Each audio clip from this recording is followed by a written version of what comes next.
사무엘상 30장 1절부터 20절까지입니다. 이제 이 다윗의 위기라고 그렇게 제목을 붙일 수 있겠습니다. 이 다윗이 이 위기를 통하여서 연단을 받고 왕으로서의 어떤 방향, 자세, 자질 이런 것을 훈련하는 그런 내용입니다. 사울과의 차이가 있죠. 사울은 위기를 맞았을 때 그 하나님 앞에서 응답이 없자 절망을 하고 무당을 찾아가고 그런 이야기들이 앞에서 우리가 본 것처럼 28장에 쭉 전개가 됐었어요. 그런데 다윗은 똑같은 위기 속에서 어떻게 보면 사울보다 훨씬 더 심각한 위기죠. 사울은 블레셋이 쳐들어왔지만 아직 전쟁을 돌입한 것이 아니었고, 여기서는 이제 성이 불타버리고 가족들을 다 납치당했으니까 굉장한 그런 위기라고 할 수 있는데 반응이 다르다 하는 것을 우리는 이 본문에서 알 수가 있습니다. 먼저 1절서부터 6절이 첫 번째 문단이라고 할 수 있을 것입니다. 이제 이게 핵심이죠. 사실상 이제 그 6절 이외에 이제 7절, 8절 다윗의 반응이 나오고 9절부터 20절 다윗이 그 문제를 해결하고, 특히 9절부터 20절의 문제를 해결하는 그런 내용은 좀 길지만 특별한 것은 없는 내용이라고 할 수 있습니다. 이제 요 내용은 내일 말씀인 21절 이하로 가서 이제 어떤 교훈이 주어지는 그런 내용이어서 오늘은 1절부터 8절까지의 말씀이 집중적으로 우리가 봐야 할 그런 말씀이다라고 할 수 있습니다. 먼저 1절 5절을 보면 이 본문도 간단해요. 다윗이 없는 사이에, 다윗이 왜 없었죠? 전장에 나갔었잖아요. 갔다가 블레셋 사람들이 의심을 해서 돌려보내고 이제 돌아온 거죠. 그래서 사흘 만에 시글락에 도착을 했는데 보니까 아말렉이 침략을 했습니다. 그래서 시글락 성이 다 불타버리고, 그리고 여러 가지 이제 물질들과 사람들을 다 약탈당했습니다. 젊거나 늙은 여인들은 한 사람도 죽이지 않고 다 사로잡아 끌고 갔다. 여인들만 납치해 간 거죠. 그러니 이제 3절을 보면 자녀들도 사로잡아 갔고요. 그러자 다윗과 함께 한 사람들이 기력이 없도록 소리 높여 울었다 그래요. 4절에. 그리고 5절에는 다윗의 아내 두 사람도 사로잡혀 갔고요. 이제 여기까지는 배경적인 이야기입니다. 그러니까 오늘 말씀은 배경적인 이야기들이 참 많아요. 1절, 5절이 그렇고, 그리고 이제 9절서부터 20절도 배경적인 이야기다라고 말할 수가 있어요. 이제 그런 상황 속에서 6절, 이제 이 6절이 중요한 말씀이죠. 다윗의 부하들, 백성들이라고 표현되어 있는데 자기 자녀들이 사로잡혀 갔으니까 자녀들 때문에 마음이 슬퍼서 그 다음이래요. 다윗을 돌로 치자 하니 다윗이 크게 다급해졌다라고 하는 이런 표현을 하는데, 이제 이 부분이 문제가 되는 것이죠. 평생 다윗과 함께 동지가 돼서 여러 사경을 헤쳐나오고, 그러니까 다윗과 끈끈하게 묶여졌던 사람들입니다. 다윗의 부하들이고요. 우리가 앞부분 사무엘상 앞쪽에서 다윗이 도망 나올 때 보면은 마음이 상한 자, 빚진 자, 가난한 자 이런 사람들이 다윗에게로 몰려들었고 다윗이 그들을 품어주었잖아요. 그렇게 해서 이제 하나가 되고 전쟁터에도 함께 생사를 함께 했던 사람들인데 갑자기 이제 돌로 다윗을 치자 그래요. 이게 참 이해가 안 되는 부분인데, 이게 또 한편 인간의 모습이다라고 할 수도 있죠. 문제는 그들이 그렇게 하는 것도 문제이지만 다윗이 크게 다급해졌다라고 이야기를 합니다.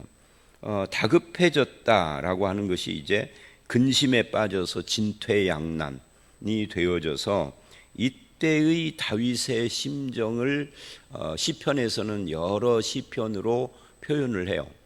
시편에서 시로 말이 시지만 사실은 기도죠로 표현이 될 정도로 다윗의 상황이 아주 다급했다 하는 것을 보여주는 거죠. 그 중에서 시편 102편이 이제 요 상황을 묘사한 건데 거기 6절로 9절을 보면 이런 이야기를 합니다. 다윗의 표현이 나는 광야의 올빼미 같고 황폐한 곳에 부엉이 같이 되었사오며 내가 밤을 새우니 지붕 위에 외로운 참새 같습니다. 여러분 이 시에 대해서 느낌이 좀 오나요? 그러니까 외로움, 그러니까 함께 전장을 함께 누볐던 정말 생명을 나눈 생사를 나눈 전우들과 같은 부하들인데 저들이 이렇게 배반한 것 같잖아요. 지금 죽이려고 그러고 그러니까 갑자기 다윗이 외로워져 버렸다는 거죠. 그래서 광야의 올빼미 같고 황폐한 곳에 부엉이 같다. 외로움에 대한 이야기입니다. 밤을 새우니 지붕 위에 외로운 참새 같다. 이 새들을 가지고 자기의 심정을 지금 표현을 한 거죠. 내 원수들이 종일 나를 비방하며 여기서 내 원수들은 바로 그 부하들. 이 부하들 어저께까지도 함께 했던 그 부하들이 갑자기 돌변을 해서 원수처럼 된 거죠. 나를 비방하며 내게 대항하여 미칠 듯이 날뛰는 자들이 나를 가리켜 맹세하나이다. 미칠 듯이 날뛰는 자들. 그러니까 이 사무엘상은 굉장히 차분하게 다윗을 돌로 치자 마음이 슬퍼서 이렇게 굉장히 차분하고 간단하게 했는데 실제로 그 상황은 이렇게 차분한 상황이 아니라 막 사람들이 길길이 뛰며 막 소리치고 다윗을 손가락질을 하며 돌을 던지고 막 그랬다는 거죠. 죽여버리자 하고 막 칼 빼들고 막 휘두르고 옆에서 막 말리는 사람도 있고 그랬겠죠. 나를 가리켜 날뛰는 자들이 미칠 듯 날뛰는 자들이 맹세한다. 저놈을 죽여버려. 저 다윗 저놈을 안 죽이면 내가 성을 갈겠다. 맹세를 하는 거죠. 어제까지도 충성스러운 부하였는데 물론 이해도 돼요. 이제 가족을 납치당했잖아요. 집도 불타버리고. 집 불탄 거보다 집 불탄 거야 다시 세우면 되겠지만 가족이 납치당했으니까 머리가 돈 거예요. 이런 상황에서 지금 다윗이 굉장히 다급했다. 이 6절에 다급했다라는 말이 이렇게 간단한 이야기가 아닌 거예요. 시편 102편을 보면 시편 102편 9절에 보면 이래요. 나는 재를 양식같이 먹으며 나는 눈물 섞인 물을 마셨나이다. 그러니까 재를 이게 성경의 재라는 것이 이제 슬픔을 표시하는 그런 도구잖아요. 이 재를 양식같이 먹으며 그러니까 얼마나 슬프면 하루 세 끼 먹는 양식같이 눈물 섞인 물을 먹어요. 우리나라가 눈물 섞인 빵 이야기를 합니다마는 굉장히 힘들고 곤고한 이런 상황에 대한 이야기를 하고 있습니다. 근데 이런 처절한 외로움과 마음의 상처를 받을 때 다윗은 어떻게 이 어려움을 헤쳐나가는가 하는 것이 오늘 본문의 핵심이죠. 하나님을 믿는 사람도 이런 어려움을 당할 수 있나? 당할 수 있죠. 성경에 여러 곳에서 이야기를 하고 직접 실예들이 많이 있으니까 억울한 일을 당하기도 하고 낙심하기도 하고 인생이 잿더미가 되기도 하고 사방에서 미움과 질투와 원망을 받기도 하고 다윗이 지금 그런 상황이죠. 그런 상황 속에서 다윗은 6절 하반절에 이렇게 반응을 합니다. 다윗이 크게 다급하였으나 그렇지만 그런 거죠. 그렇지만 그의 하나님 여호와를 힘입고 용기를 얻었더라. 이게 다윗의 이것도 아주 간단하게 표현을 했지만 이게 쉬운 건 아니죠. 지금 막 자기 가족도 사로잡혀갔지, 자녀들까지 다 재산 날라갔지, 부하들은 나를 죽여버리려고 막 달려들고 있지. 얼마나 힘들어요. 이게 간단한 이야기가 아닌 거죠.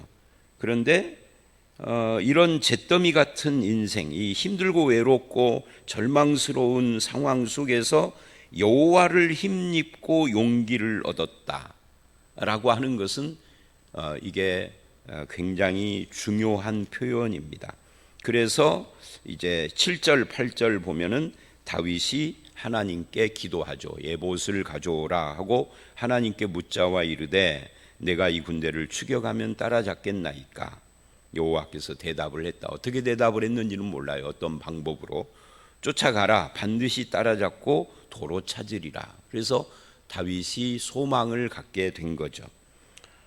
자, 이것을 역대하에서 읽어보면 역대하 이제 이게 역대상 12장에 이 상황이 나오거든요. 근데 이 공고한 때에 하나님이 역사하신 것이 있었어요.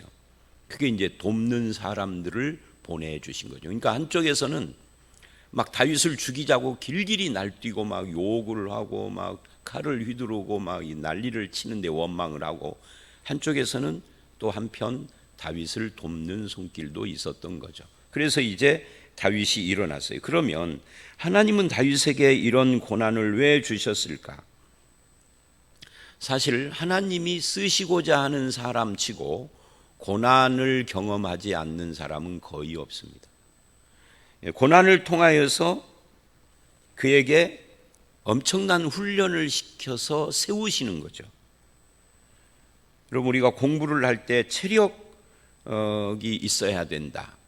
그래서 공부 잘하는 애들은 체력도 좋아야 된다 해서 뭐 운동도 하고 하는 것처럼, 왕이 되려면 왕으로서 인생을 이해해야 하고 이런 어려운 고난의 순간 속에서도 어떻게 대처를 해야 하는가 하는 이 경험도 있어야 하고, 그리고 그 성품이 다듬어져 가야 하는 거죠.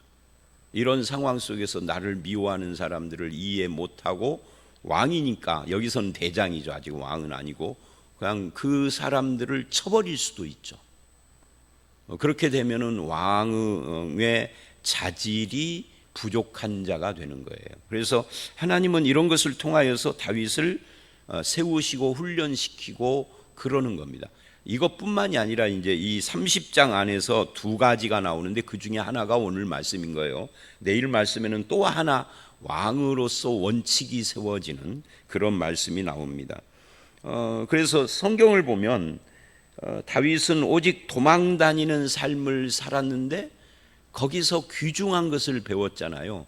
뭐를요? 하나님을 의지해야 한다 하는 것을. 근데 여기서 외롭고 상처받은 삶을 경험을 하는데 이때 또 배우는 거죠. 뭘요? 하나님을 바라봐야 한다. 그래서 성경이 말하는 지도자상 또는 성경이 말하는 직분, 일꾼, 이거는 지식이 있는 사람, 뭐 유학파 이런 걸 말하는 게 아닙니다. 성경은. 여러분, 다윗은 목동 10몇 살까지 목동 노릇을 했잖아요. 그러면서 목동 양치기 하면서 뭐 하프 같은 걸 배웠겠죠. 뭐 악기 다루는 것을, 수금 타는 것도 배우고 아마 독하겠겠죠. 무슨 학원 다녔겠어요. 그런데 그 실력이 만만치 않았잖아요. 그리고 갑자기 골리앗 사건 터지고 그리고 장군이 돼버렸어요. 젊은 나이에. 그래서 전장터를 누비다가 시기 질투를 받아서 도망자예요. 저 무슨 말이냐면 다윗은 어디 학교 나왔죠? 서울대 나왔나요? 연대 나왔나요? 하버드 출신인가요? 학위 있나요? 유학을 해봤나요? 다윗의 지식, 다윗은 논문 뭐 썼죠? 없어요. 전혀. 그런데 이스라엘 역사상 가장 위대한 왕, 다윗과 같은 사람. 그래서 열왕기 상하를 보면 이스라엘의 왕을 평가할 때 항상 기준이 다윗과 같았더라, 다윗과 같지 않았더라. 이게 기준이에요. 다윗의 학력이 뭐예요? 지식이 뭐예요? 학위 있나요? 다윗의 능력은 뭐예요? 골리앗 죽일 때 그거 물맷돌 던진 것 말고 다윗의 능력은 뭔가요? 다윗은 어떤 수단 방법을 쓰는 자입니까? 다윗의 언변은 어떻습니까? 다윗의 배경은 가정이 빵빵했나요? 시골의 이름 모를 집안이잖아요. 그 조상을 보면은 기생라, 이방인 출신 룻 이런 사람들이잖아요. 그 여자 쪽, 외가 쪽 계열이 별 볼 일도 없는 가정이에요. 그런데 그런 다윗을 하나님이 사용하셔요. 어떻게? 그냥 사용하는 것이 아닙니다. 십수년을 도망 다니는 삶을 통해서 배우는 거죠. 이게 학위보다 훨씬 중요한 거예요. 하나님은 학위가 있는 사람보다 도망 다녀본 사람, 어떤 능력보다도 곤고한 처지에서 울어본 사람, 그리고 언변보다 더 중요한 것, 고난 중에 하나님을 의지하고 바라본 경험이 있는 사람, 이런 사람을 쓰시는 거죠. 이것은 오늘날도 마찬가지입니다. 국가를 경영하는 것은 기독교나 하나님과 아무 상관없이 세속이니까 그렇다 쳐도 교회는 지식보다 더 중요한 것이 있고 학위보다, 능력보다, 수단보다, 언변보다, 가정 배경 출신보다 더 중요한 것이 있다. 하나님을 의지하고 하나님을 바라보며 인간을 이해할 줄 아는 사람, 이게 훨씬 중요한 직분자들의 태도예요. 하나님은 잘 믿는데 인간을 이해 못하는 사람들도 많습니다. 그래서 신앙이 참 좋아 보이는데 사람들하고 계속 부딪히는 거예요. 그 사람 옆에만 가면은 상처를 받아. 지금 다윗 같은 경우에도 나를 죽이자고 달려두고 미친 듯이 날뛰는 사람들을 어떻게 대할 것인가 하는데 다윗은 그 중엔 누구도 처리하지 않아요. 품고 가고 함께하고, 그래서 결국 다윗에게 더 끈끈하게 하나가 되어지죠. 그러니까 인간 이해를 할 줄 아는 거죠. 다윗은 하나님을 알고 인간을 의지하고 하나님을 의지할 뿐만 아니라 사람을 품을 줄 알고, 이게 직분이다, 지도자다 하는 것을 이 사건을 통해서 우리에게 보여줘요. 그 신약 성경에 이 구약의 다윗에 비교되어지는 인물이 항상 신약 성경의 바울이죠. 이 바울의 고백, 고린도후서 1장 8, 9절을 보면 힘에 지나도록 고생하고 살 소망이 끊어졌다라는 표현을 합니다. 이게 다윗이 경험한 것처럼 바울도 같은 경험을 했는데 그 이유가 뭐냐? 이는 그래요. 이는 하나님이 힘에 지나도록 고생시키고 살 소망이 끊어질 것 같은 경험을 시키는 이유, 이는 이래요. 이는 우리로 자기를 의뢰하지 말고, 여기서 자기는 하나님이 아니라 자기 자신, 나를 의지하지 말고 오직 죽은 자를 다시 살리시는 하나님만 의뢰하게 하려 함이라. 하나님을 의지하게 하려고. 그리고 이제 앞뒤를 쭉 고린도후서를 읽어보면은요, 그런 말씀을 해요. 고난 당하는 중에 위로받은 경험으로 또 다른 고난 받는 사람들을 위로하게 하려 하심이라 그래요. 그러니까 하나님을 의지하고 인간을 위로하는 이런 양쪽 자질을 다 가진 사람이 되게 하려면 학위 갖고 안 된다고. 외국에 가서 상담학 박사를 가지고 와도 그거는 지식이지 실제 사람 이해하는 건 아니에요. 제가 그런 분들을 많이 봤어요. 상담에 대한, 심리학에 대한 학위를 가지고 있고 교수를 하고 있어도 실제 인간 이해는 안 되더라고. 왜? 이론으로는 되는데 실제로 딱 부딪히니까 화내버리더라. 그래서 넌 서울대학 교수여도 글러먹었다. 서울대 교수 오는 사람을 제가 봤거든요. 근데 학위는 받았죠. 외국에서 이론 설명은 몇 시간 할 수 있죠. TV 나와서. 근데 진짜 현실에서 사람 딱 부딪히니까 화부터 내던데. 그건 학위의 문제가 아니에요. 여러분, 이제 저 은퇴하고 후임 결정을 할 때도요, 그딴 걸로 기준 삼으면 안 됩니다. 있으면 좋은 것 정도 되는 거죠. 그건 절대적 기준이 아니에요. 디모데전서 1장을 보면 바울이 이런 고백을 합니다. 나는 죄인의 괴수였다. 죄인의 괴수 같은 자신을 아는 사람, 이 사람이 하나님께 쓰임받는 사람이죠. 그래서 이 사람은 자기 능력이나 자격을 과신하지 않고 내세우지 않아요. 하나님이 직분을 나에게 맡긴 이유를 디모데전서 1장 12절 이하를 보면 충성되이 여겼다 그러는데, 이것도 충성됐다가 아니라 충성되게 여겨주셨다. 하나님이 그렇게 여겨주신 거예요. 자기 자신이 이거 자랑하는 것이 아니에요. 그게 자격이 아닙니다. 그러면서 하나님이 사용하신 이유가 내가 죄인의 괴수였기 때문이다라고 결론을 내리는 겁니다. 죄인의 괴수였던 사람도 하나님께 쓰임받는 걸 보니 우리도 쓰실 수 있겠구나. 이게 직분자가 해야 할 일이죠. 직분자가 너무 가지고 있는 외형적 스펙이 크면 사람들이 다 절망하죠. 아, 저러니까 쓰시지 나 같은 것은 안 되겠구나. 그죠? 나 같은 것은 안 되겠구나 해버리는 거죠. 근데 저런 사람도 쓰시네 하면은 나도 되는 거잖아요. 이게 직분자의 유일한 세우신 이유예요. 저 사람도 쓰네. 그래서 약점이 많아야 해, 직분자는. 근데 그 약점이 하나님과 말씀으로 커버가 돼야 하는 거죠. 그렇잖아요. 완벽해 그러면은 사람들이 아유, 나는 안 되겠네. 이게 다윗이나 바울이 우리에게 보여주는 그런 직분자의 모습들입니다. 그래서 오늘 본문이 바로 그렇게 하나님을 다급한 가운데 의지하고 용기를 얻고 힘을 얻어 기도하고 하나님을 의뢰했다는 거죠. 바라봤다는 거죠. 이에 600명이 함께 가다가 이제 지금 전장터에서 3일 동안 걸어서 돌아오자마자 사건을 당했으니까 이 600명 중에 200명이 피곤해서 더 이상 움직일 수가 없어. 그래서 부솔 시내에다가 시내가에다가 이 200명을 남겨놓고 여기서 쉬어라. 넌 도저히 갈 수가 없다. 여러분, 이게 이해가 잘 안 되실 수 있는데 군대 갔다 온 남자들은 좀 이해가 돼요. 저도 이런 것들을 많이 봤어요. 군대 가면은 무슨 행군, 천리 행군, 무슨 행군 이런 걸 하거든요. 근데 그런 걸 하면 발에 물집이 엄청 잡힙니다. 그럼 주저앉는 거죠.